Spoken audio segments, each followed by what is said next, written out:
Welcome to What the Health?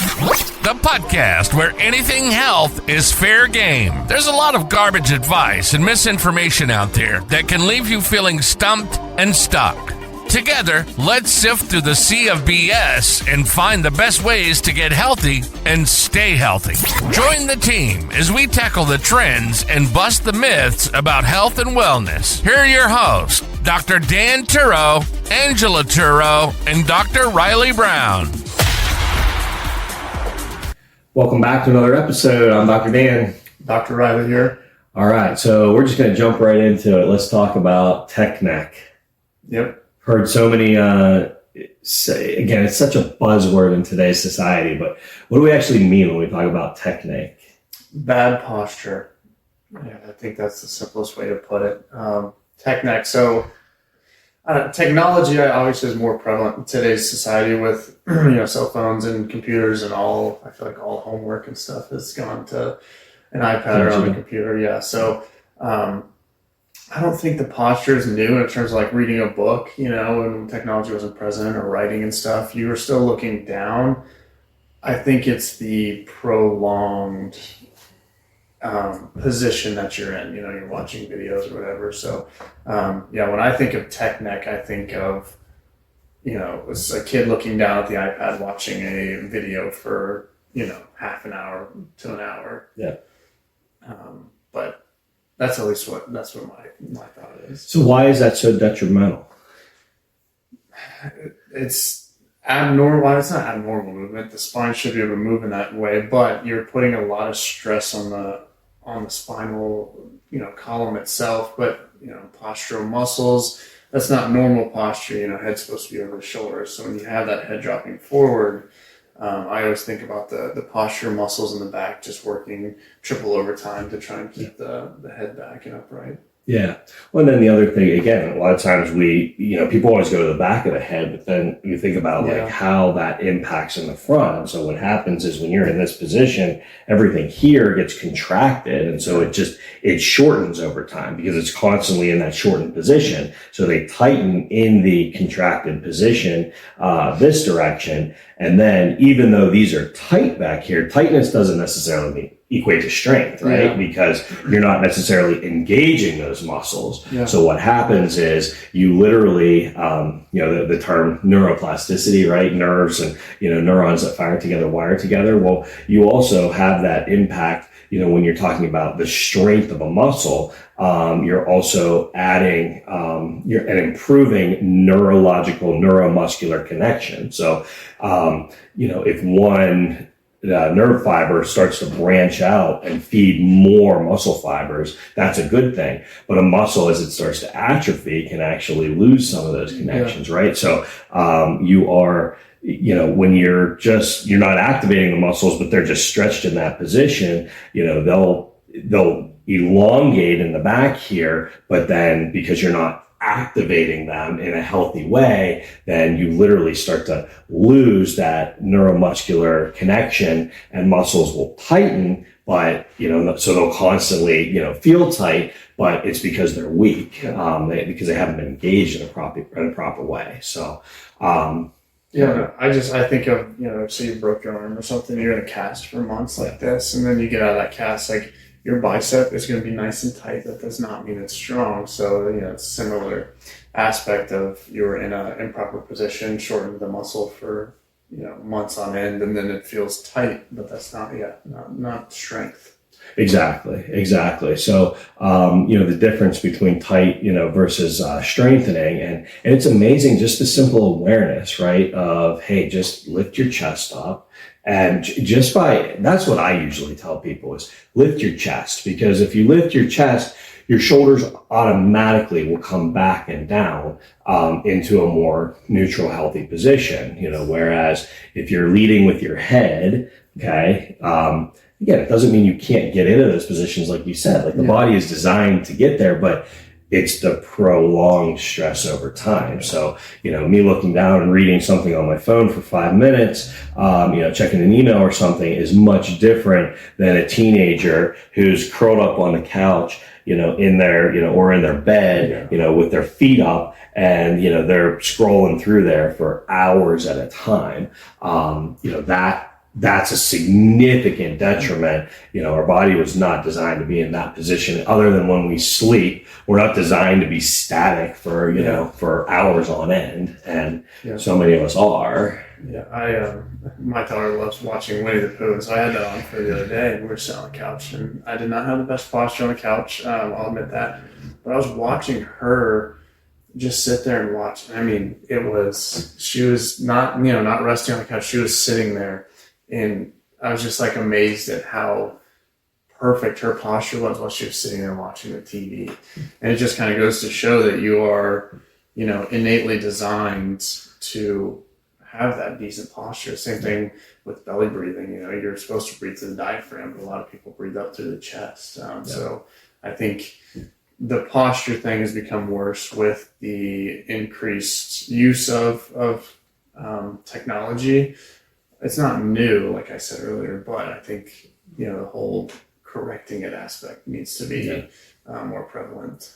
But again, kids used to go out and play a lot more. Yeah. So, they would go out and they'd, activate the muscles on the playground, on the, monkey bars. I actually am not aware of, but I'd be interested to see percentages of kids at what age could do the monkey bars, nowadays versus what it was, 2-3 decades ago. And, I'd be interested to see if that has gone downhill. I don't know if anyone's done that research, but it's kids don't go outside and play as much anymore. And part of that is because society has changed. I think there's more dangers and stuff out there, but being able to get up and move around, you're even starting to see school programs recognize, especially for young boys, when they're, stuck in a classroom all day long.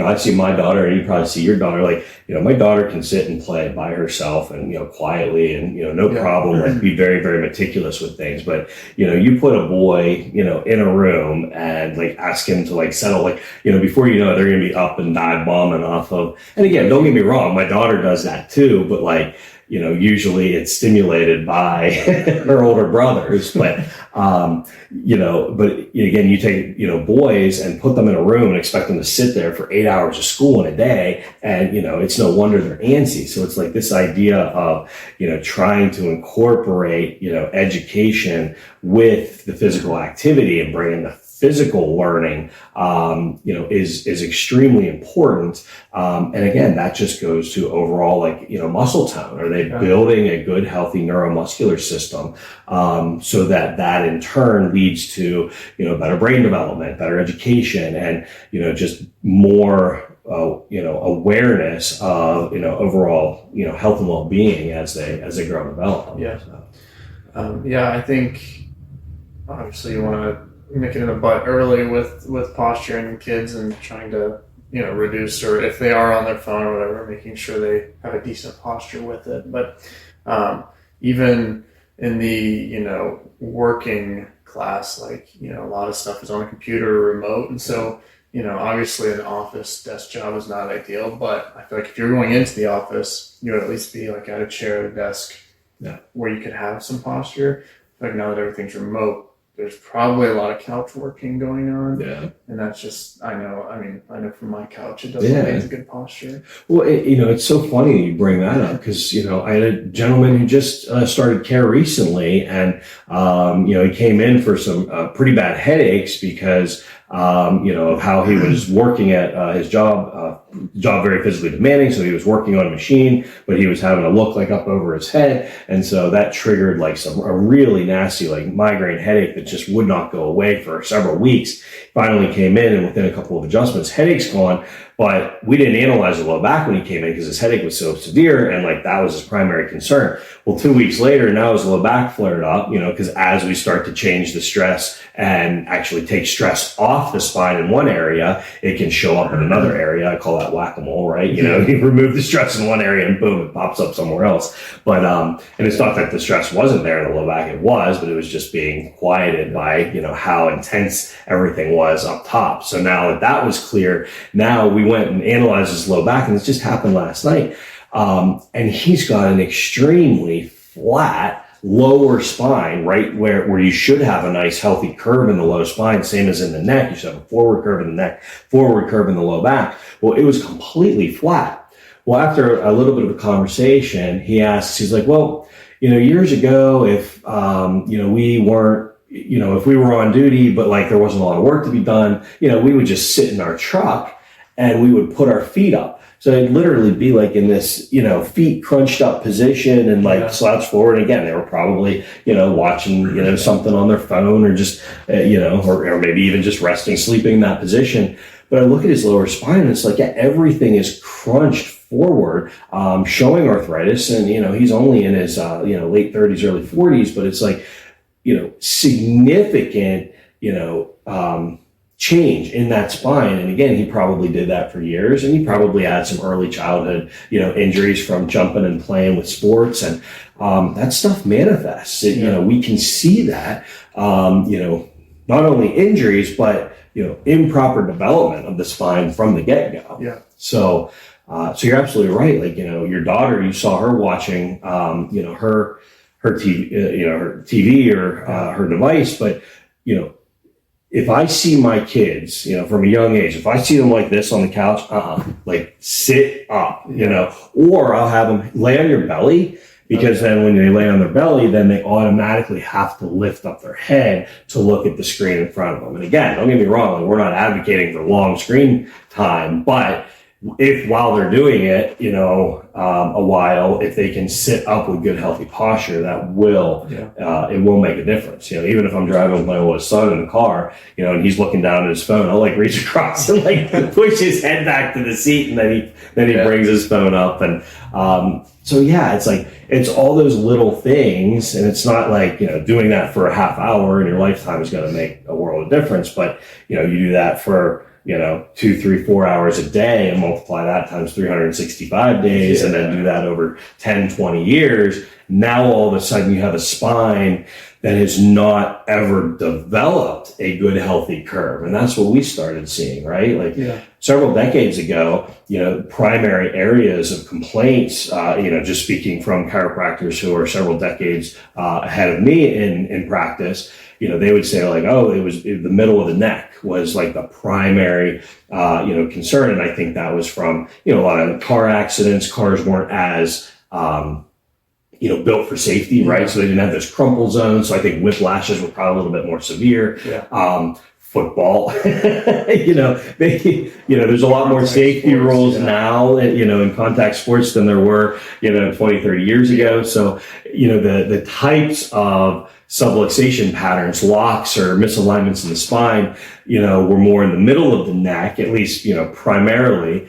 Nowadays, I would argue that probably at least 80% of people that come in, especially if they're younger than 30, have this lower neck, upper back subluxation, like C7, T1, T2, which is where the neck goes into the upper back. And, I would argue that, at least 80% have, and it doesn't mean they don't have other areas to address in the spine, but it's, they have that area of dysfunction because they're constantly forward.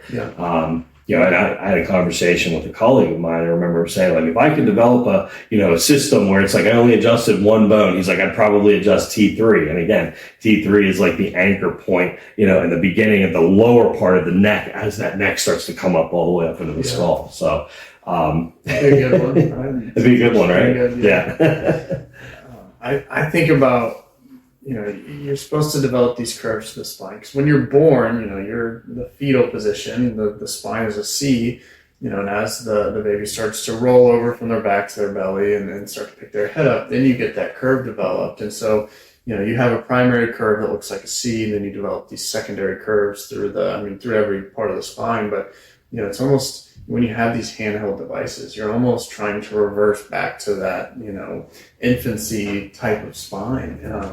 That's just not how it's supposed to be, positioned. Yeah. And again, it impacts. So it's like, what are some of the things then that we see come into our office? And, we're seeing, young kids, headaches, breathing challenges, especially like, your asthmas or like your restricted breathing, anxiety, just feelings of like heart palpitations or, because again, they're constantly like this. So everything is closed down. And the nerve supply that comes out of that lower neck, upper back feeds a lot of that chest wall and the heart and the lungs. And so, you have these feelings of like just anxiety, tightness that, you go in your medical doctor and they want to do this EKG and look at, heart and lungs, and it all comes back normal, but they still like have this just feeling of like they don't feel right. Yeah. And again, we analyze them, and again, 80-90% of the time they've got that lower neck, upper back subluxation misalignment, and we adjust that, and the symptoms like go away. It's incredible like how connected it all is. Yeah. If I don't see like a T1 or T2, that upper back on somebody, I'm honestly shocked. They're either very young and not exposed to, handheld devices, or, they're chiropractors or patients. So I would say, or the, the people who don't have a desk job, or their job is a little bit more manually intensive. I see it all the time. Like people who have, manual labor intensive jobs, their curves are much better, at least in some parts. And that, that example I just gave, he had a really good neck curve, but his low back was terrible. It's interesting. And again, that would get to the primary of like, is back, impacting up or, top down? And that's what we help to unwind in the office. But that tech neck, really, it starts from that young age, right? Like you've got, kids start looking at devices as early as, 2-3 years old. Again, not recommending that. Try and hold off on devices as long as you can. But again, we understand, both of us as parents, like sometimes it's nice just to like, look, distraction for 30 minutes so I can go, take the trash out, run the vacuum, clean something, put toys away, whatever the case is. But we can't allow that as parents to be the full-time babysitter, because that just really impacts, kids' neurological, musculature development. So it starts young, and you've got to have that awareness. Like, again, it's been thrown around that like sitting is the new smoking, right? Sitting is as detrimental to the body and the spine as smoking is to the lungs, and it really is true. Like as we sit in the chair. So I just wonder too if there's research about kids or lower population in terms of age, like having more disc issues and stuff like that, because you think about all that posture, and I would have to find the research on it, but they did a study on the force on the discs itself with certain sitting positions and standing and stuff. And I think the worst position was seated with the lower back rounded. I'm pretty sure that had the most force on the lower back discs. And so, I wonder. So we see a lot of kids now that kind of have this random low back pain, and obviously you look at the x-ray and you see some pretty wicked tilts in the pelvis and stuff. But I just wonder if there's going to be, in 20 or 30 years, you see that population have more degenerative disc disease and stuff for the lower back than typical. Yeah, certainly possible. Well, you even see, we hear stories all the time, right? I was just sitting, or I bent over to pick up my empty laundry basket, or just bent over to pick up my, pants to put them on, or I went to put my pants on in the morning and boom, my back just gave out. Yeah. And it's like, that wasn't the injury. That was the straw that literally broke the camel's back or broke your back. But like, that was the last bit of stress that you can tolerate. And so again, helping people understand when they come in, especially when you're starting chiropractic care in your 30s, 40s and beyond, it's like your spine has had 3 to 4 decades of experience. I like to call it experience, right? But accumulation of stress over time. And,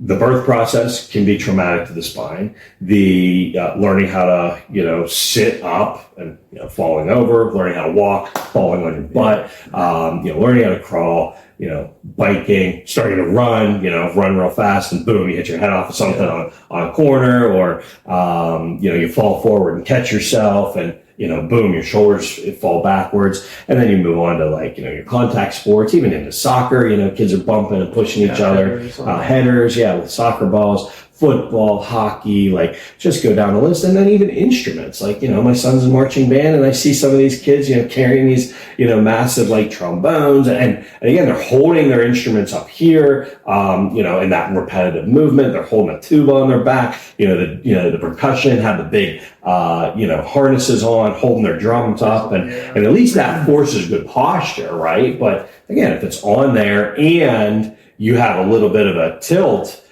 in your shoulders because of, your, one-sided handedness or an early injury, what you're doing now is you're actually, you're ingraining that injury and asymmetry more and more, right? We always use the example of hammering a nail, right? If you take a nail and you hammer it, it's a straight nail, fresh, and you hammer it straight down and you're good. Good carpenter, 1, 2, boom, that nail is in.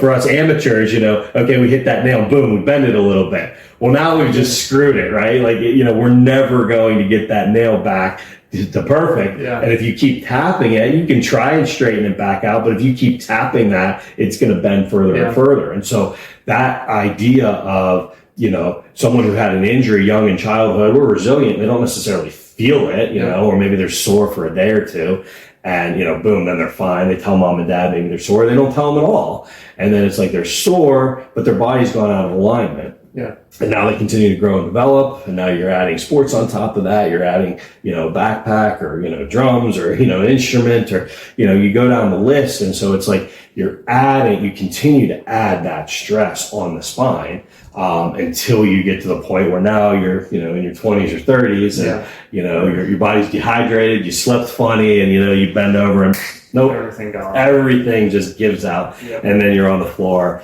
and then you're either calling the urgent care to get medication, going to the ER because you don't know what to do, or hopefully you call your chiropractor. Although we're going to tell you that, yes, the pain just started, or maybe you had a little bit minor aches and pains leading up to that, but that severe acute pain just started 2 days ago. But then we take an x-ray and we look no, there's 30 years of experience in your spine here that led to, the giving out. So, again, it's it always amazes me, if you would go to a dentist and didn't take care of your teeth for 20, 30 years, you wouldn't go in and say, oh, just clean them up, doc, and, I'll be good. I just want to come for 1 or 2 visits. The dentist's going to look at you like you're crazy, right? So, when we as the chiropractors, we see 30 years of experience in the spine, we're going to tell you look, this is going to take, it might take a couple weeks and you'll start feeling better. But if you really want to work to strengthen the damage that has been done to the spine over 2 or 3 decades, it's going to take some time and repetition, right?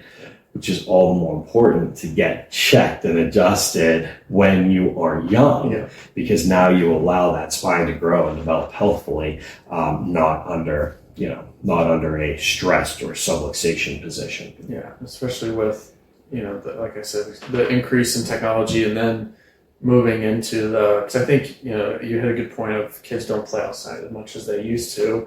And then I feel like that would almost be like a spiral into, okay, then they get a desk job. There you go. And then it just amplifies. And so you have, this 30-year-old or 40-year-old who's got chronic low back pain, looking at surgery and stuff like that, when all it needed was a little bit of correction in terms of posture and stuff. Yeah, you got it. So what can people look for, especially like, for their kids or their grandkids? What signs would they see in their child to say like, hey, maybe they should get checked, or maybe there's something going on here with this technology. Yeah.